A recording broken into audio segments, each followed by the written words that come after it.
ప్రభు పేరిట మీకు అందరికీ వందనాలు. బైబిల్ రీడింగ్ 2026 సంవత్సరంలో చేయాలనుకున్నటువంటి వారికి ఒక మంచి సదవకాశం. మాతో కలిసి ఏకీభవించండి, బైబిల్ రీడింగ్ చేయండి.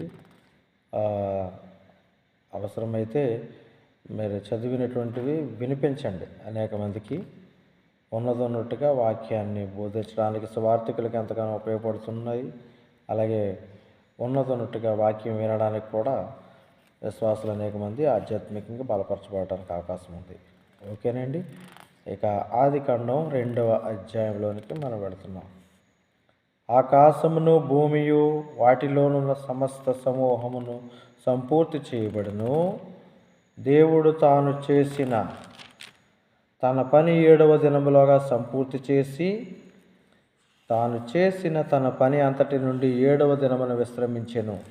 కాబట్టి దేవుడు ఆ 7వ దినమును ఆశీర్వదించి పరిశుద్ధపరచెను.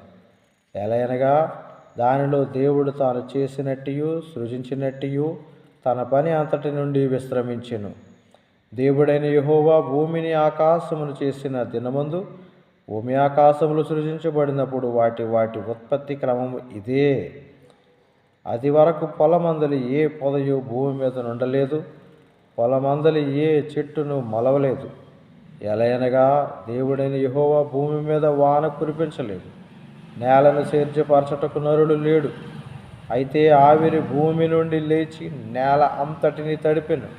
దేవుడైన యెహోవా నేల మంటితో నరుని నిర్మించి వాని నాసిక రంధ్రములలో జీవవాయువును ఊదగా నరుడు జీవాత్మ ఆయను. దేవుడైన యెహోవా తూర్పున ఏదెనులో ఒక తోట వేసి తాను నిర్మించిన నరుని దానిలో ఉంచెను. మరియు దేవుడైన యెహోవా చూపునకు రమ్యమైనదియో ఆహారమునకు మంచిదియోనైన ప్రతి వృక్షమును ఆ తోట మధ్యను జీవవృక్షమును మంచి చెడ్డల తెలివినిచ్చు వృక్షమును నేల నుండి మొలిపించెను. మరియు ఆ తోటను తడుపుటకు ఏదెనులో నుండి ఒక నది బయలుదేరి అక్కడ నుండి చీలిపోయి 4 శాఖలాయెను.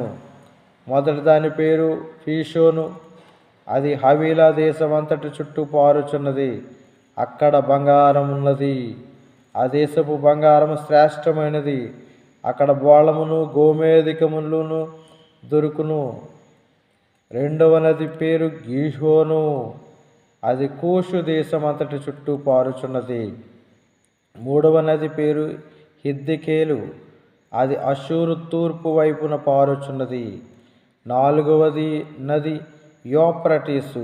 మరియు దేవుడైన యెహోవా నరుని తీసుకొని ఏదెను తోటను సేద్యపరచుటకును దాని కాచుటకును దానిలో ఉంచెను.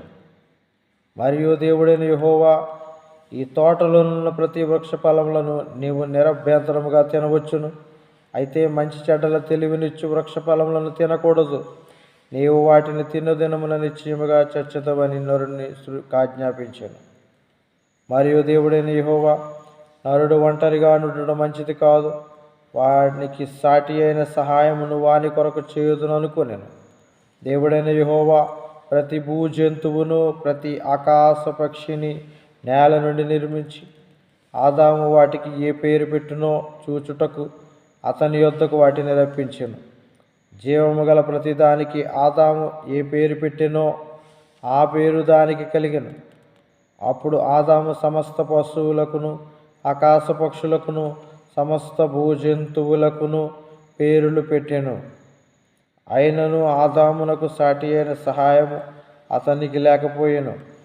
అప్పుడు దేవుడైన యెహోవా ఆదామునకు గాఢ నిద్ర కలుగజేసి అతడు నిద్రించినప్పుడు అతని ప్రక్కటెముకలలో ఒక దానిని తీసి ఆ చోటును మాంసముతో పూడ్చివేశాను.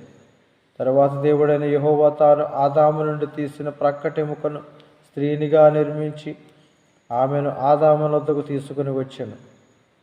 అప్పుడు ఆదాము ఇట్లనెను, నా ఎముకములలో ఒక ఎముక, నా మాంసములలో మాంసము.